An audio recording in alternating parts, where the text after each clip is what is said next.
Dadagdagan natin yung itong turban na to, lalagyan natin ng ito bow ba tawag dito.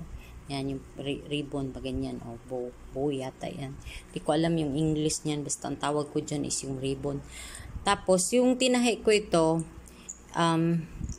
yan, binutasan ko dito. Ayan, hindi ko na na-video yung paano ko to ginawa. Pero ito, tingnan nyo yung may butas yan dyan, diba? So, yung niyan, yung tinahi ko to sa likod. Pagkatapos kong tinahi, binutasan ko dito para dito ko siya hilahin para lumabas yung harapan. So, ganito, ito din. Ganun din yun, tinahi ko dun sa loob. Tapos, so nakabaliktad yan, no? Tapos, nung binutasan, ayun, kapag Tagalog, binutasan ko dito, tapos dito ko hinila, para nga lumabas yung labas. So, ngayon, ang gagawin ko, yan, gusto ko siyang ikabit dyan, tapos gusto kong ganyan, tahiin, pa ganyan. Tapos ilalagay natin dito para mas maganda, para may view naman siya, no? Hindi malungkot yung ating turban. Pero ito guys, hindi ko siya i-attach na dito ha. Ilalagay ko lang dito siya. Yan, tingnan niyo yan. Diyan ko lang siya ilalagay. So, magiging removable to. If ever gusto niyo simple lang, ayan, okay lang yan. Gusto niyo naman yung medyo may art, so ilalagay to dito. Pero matatanggal to. So, tahiin ko muna tong dalawa para paglagay nito is madali na lang at hindi siya matanggal. So, tahiin ko muna ha. Kasi tatahiin ko to dito para talagang naka-attach siya ganyan.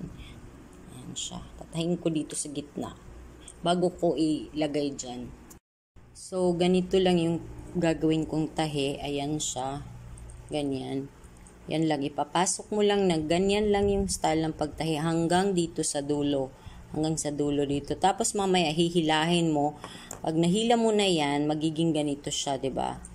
Ayan. So, tatahiin, ganun. Tapos pag mahila, magiging ganyan na yan. Magiging ganyan siya, oh.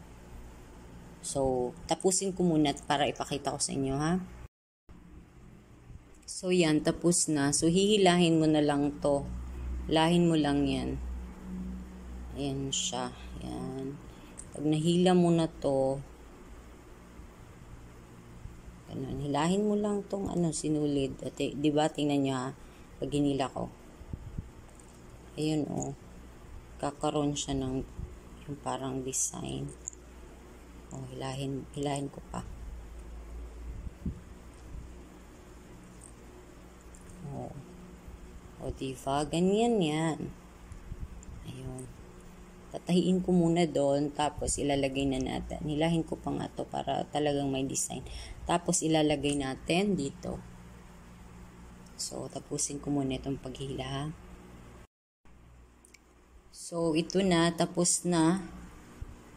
Tapos na siya. So, ikakabit na natin siya dito. Ayan. Dito lang naman natin yan ipapasok. So, ipapasok natin yan. Ganun. Dali lang nito gawin.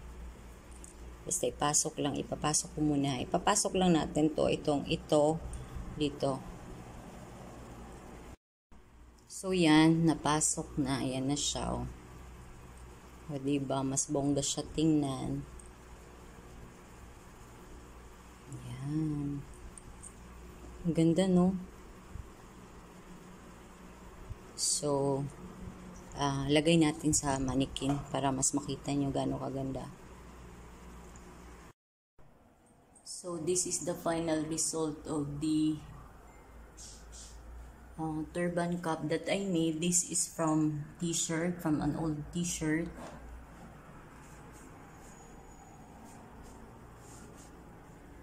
See?